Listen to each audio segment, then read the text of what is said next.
பங்குக்கு காணோம். என்னடா இது, நானும் எவ்வளோ நேரமா தேடுறேன்.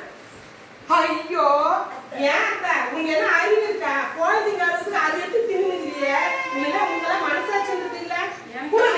எனக்கு யாரும் கொடுப்பாங்க? என் பிள்ளை வாங்கி வந்தது நான் கண்டேன். அந்த